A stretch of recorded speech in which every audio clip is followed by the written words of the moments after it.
Assalamualaikum warahmatullahi wabarakatuh. Hari ini kita berjumpa lagi dalam pembelajaran tematik.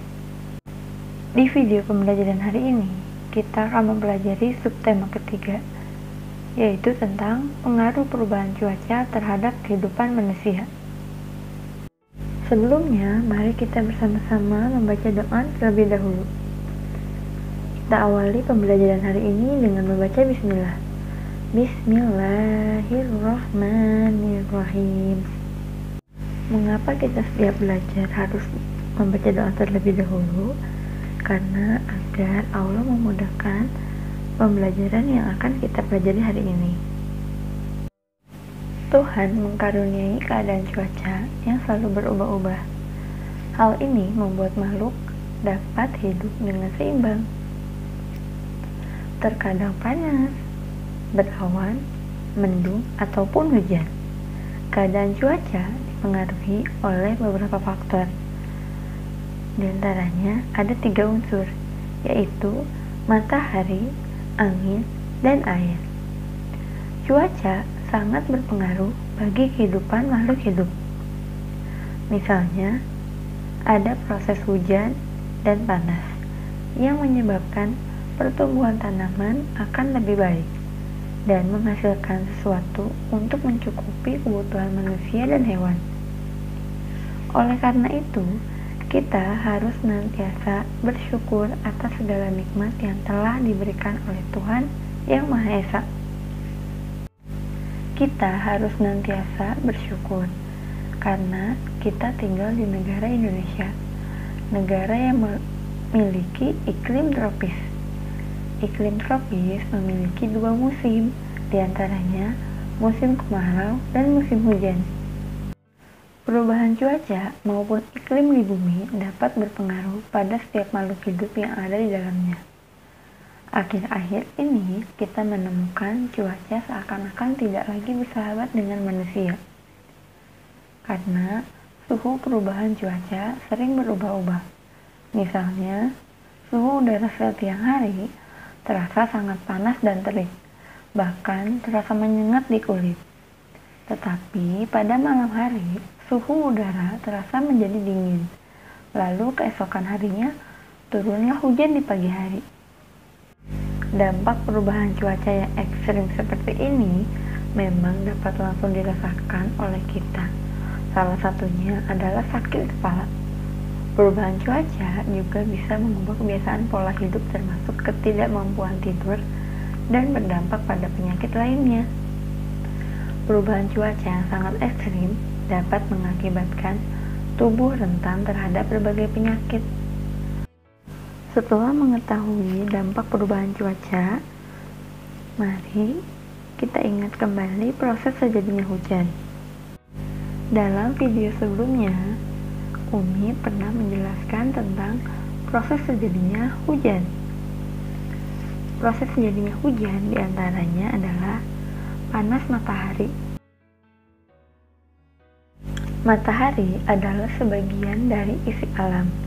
Matahari yang selalu menyinari bumi dengan teriknya menimbulkan efek panas sehingga panasnya matahari bisa menyebabkan air danau, sungai, dan air laut menguap ke udara.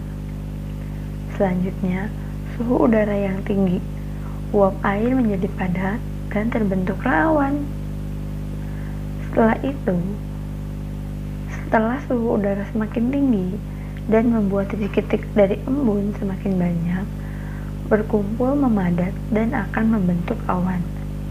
Dengan bantuan angin, awan kecil menjadi awan yang besar. Kemudian, awan-awan itu bergerak ke langit atau ke tempat yang memiliki suhu yang lebih rendah.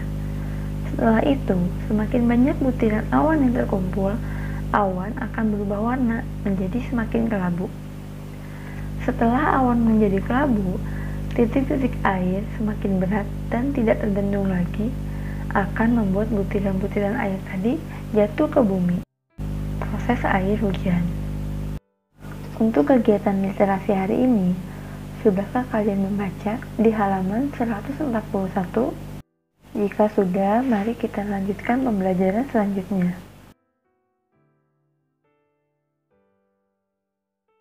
Pembelajaran selanjutnya yaitu tentang pola dekoratif. Dekoratif adalah seni menggambar dengan tujuan hasil gambar bisa menjadi lebih indah. Ada berbagai jenis motif untuk membuat gambar lebih indah. Di antaranya, motif yang pertama yaitu motif realis. Motif realis adalah motif yang dibuat berdasarkan bentuk-bentuk nyata yang ada di alam sekitar kita.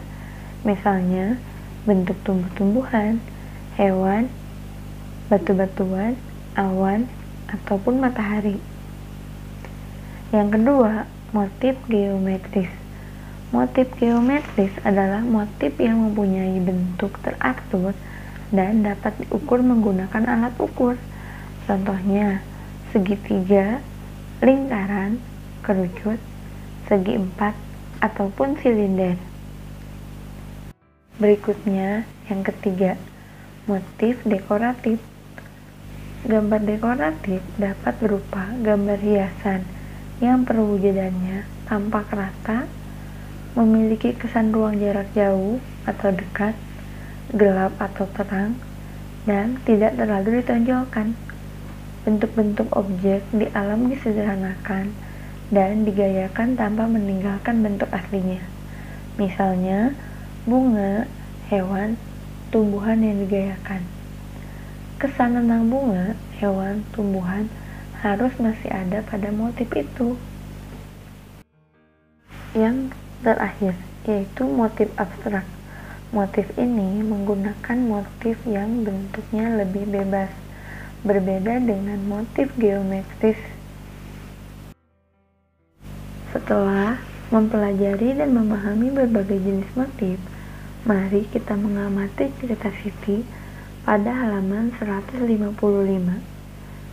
Mari kita lengkapi kalimat yang rumpang dengan kata yang ada di dalam kotak. Percakapan yang dilakukan Lani dan Siti adalah percakapan dua orang teman. Dengan teman, biasanya kita harus saling tolong-menolong. Pernahkah kalian melakukan kegiatan tolong-menolong dalam kegiatan di rumah? Mari ceritakan pengalaman kalian melalui voice note tentang kegiatan tolong-menolong, baik di rumah ataupun di sekolah. Manfaat dari sikap tolong-menolong adalah kita dapat meringankan tugas orang lain, tugas saudara kita, agar pekerjaan yang dilakukan menjadi cepat selesai. Mari kalian ceritakan pengalaman kalian tentang kegiatan tolong-menolong dan kirimkan ke Umi melalui rekaman suara atau voice note. Salah satu sikap tolong-menolong adalah melakukan kerja bakti di lingkungan rumah.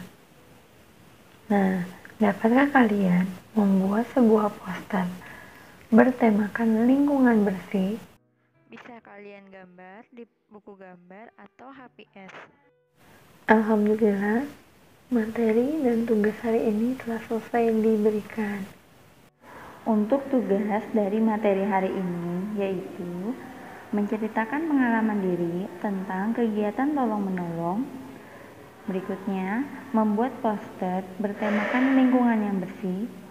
Dan yang terakhir, melengkapi kalimat rumpang di halaman 155.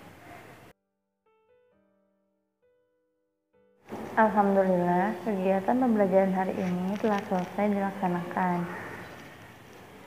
Kurang lebihnya, Umi mohon maaf dan terima kasih kepada yang sudah menonton video hari ini. Jangan lupa, jika sudah selesai tugasnya dikumpulkan. Wassalamualaikum warahmatullahi wabarakatuh.